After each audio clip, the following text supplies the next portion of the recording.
When millionaire businessman Richard Hale found out that his only daughter, Lily, had suddenly gone blind, his world fell apart. He had all the money in the world, mansions, cars, and companies, but none of it could buy back his little girl's sight. Doctors said it was psychological. Something had scared her deeply, something she refused to talk about. Richard spent millions searching for answers. But the truth, the heartbreaking truth, would come from someone he least expected, his maid, because sometimes kindness doesn't come from wealth. It comes from love, patience, and the courage to see what others choose to ignore. Before we dive into this emotional story, make sure to subscribe to Whispers of Goodness, where we share true and inspiring stories that remind us of the power of kindness, forgiveness, and love. If this story touches your heart, don't forget to like, comment, and share it with someone who could use a little light today. Richard Hale was known across New York for his sharp business mind and iron will. At just 48, he built a multi-million-dollar real estate empire from scratch. But while his boardroom victories made headlines, his personal life was a quiet tragedy. His wife had passed away when their daughter, Lily, was only 7. Since then, Richard had poured all his time into work, trying to fill the emptiness with success. Lily grew up mostly surrounded by nannies, tutors, and bodyguards. Never her father. She had everything a child could ask for: designer clothes, private schools, and vacations around the world. But what she really wanted was her father's attention. And that was the one thing Richard never had time for. Then, one winter evening, when Lily was 12, everything changed. Richard came home early for once.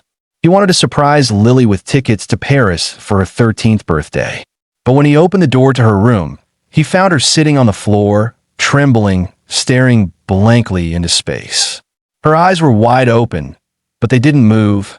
"Lily," he said softly, in no response. "Sweetheart, it's Dad." She blinked, but her gaze didn't follow his voice. He moved closer. She didn't react. That's when panic rushed through him. Doctors came. Specialists from across the country. After dozens of tests, one of them finally said, "Mr. Hale, your daughter's eyes are perfectly healthy. There's no physical cause for the blindness. It's psychological, perhaps trauma-induced." "Trauma?" Richard repeated. "She's a child. What trauma could she have possibly?" But before he could finish, Lily began to cry. Silent tears rolled down her face, and she whispered, "I don't want to see any more, Daddy. I don't want to see." Richard felt his heart shatter. In the days that followed, the Hale mansion turned somber. Curtains were drawn, and silence filled the halls. Lily stayed in her room most of the time. Richard hired therapists, counselors, and even a live-in nurse. Nothing helped. Lily stayed blind. And that's when Maria came. Maria was a middle-aged woman from a small town in Texas. She had worked as a maid all her life. Quiet, kind, and with eyes that saw everything most people missed. She was hired just to keep the house running, clean rooms, serve meals, fold laundry.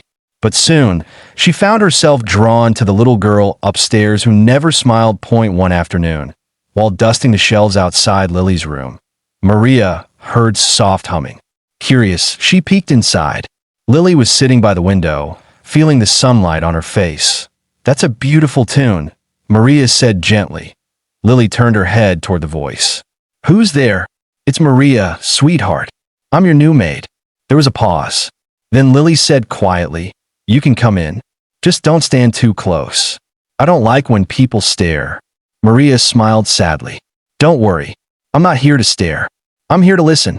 Over the next few weeks, Maria started spending more time with Lily. She'd read stories aloud, braid her hair, and describe the world outside. The changing leaves, the birds nesting on the balcony, the rain tapping the glass. Lily began to open up. She laughed again. But whenever Maria mentioned her father, Lily would go silent. One evening, Maria gently asked, "Sweetheart, why don't you like talking about your dad?" Lily hesitated. "Because he doesn't see me, Maria. He never did." Maria frowned. "What do you mean?" Lily's voice broke. "He's always busy. When Mom died, I waited for him to hold me. But he sent me away to boarding school. He called only on birthdays. I used to draw him pictures. He never looked. When he finally came home one day, he was angry. He yelled because I'd broken one of his trophies. He didn't even notice I'd been crying. Maria's heart ached. The girl wasn't blind because she couldn't see. She was blind because she didn't want to see the pain anymore. That night, Maria went downstairs. She found Richard sitting alone in his office, staring at old photographs. "Sir," she said softly, "forgive me for speaking out of turn, but have you ever really looked at your daughter?" Richard blinked. "What are you talking about?" "I mean, truly look, sir. Not as a problem to fix. Not as another project. As your little girl." Richard frowned. "Of course, I love her. I didn't say you didn't love her," Maria interrupted gently. "I said you don't see her." Richard's jaw tightened. "That's ridiculous." But that night, as he tried to sleep, Maria's words echoed in his mind. "You don't see her." The next morning, Richard canceled all his meetings. For the first time in years, he cooked breakfast himself, burned pancakes and all. When Lily came downstairs, she smelled the smoke and smiled faintly. "What happened?" she asked. I try to make breakfast for you," he said awkwardly. She laughed, the sound small but genuine. "You should probably leave that to Maria." He chuckled. "You're right. But I wanted to try." That morning turned into a day. He walked her through the garden, described the roses, told her stories from his childhood. Slowly, gently, something began to shift. Over the next few weeks, Richard spent every spare moment with Lily. He listened more, talked less. He read her favorite books aloud.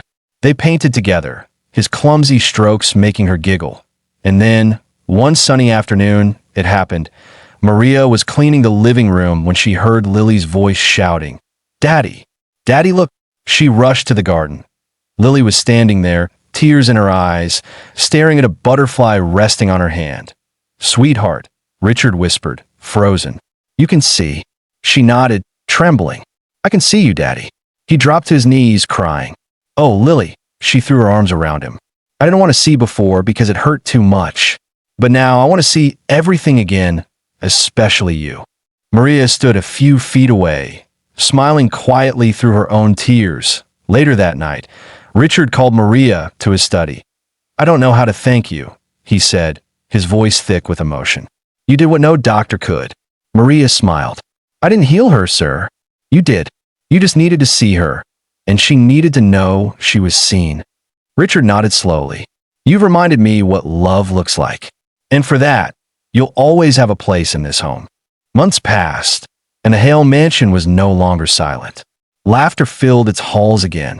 Richard still ran his business, but every evening he came home early for dinner with his daughter and Maria. Lily's blindness had been a wall she built to protect herself from pain. But kindness, patient, gentle kindness, tore that wall down. Because sometimes the richest man in the room is not the one with the biggest bank account, but the one who finally learns to see with his heart.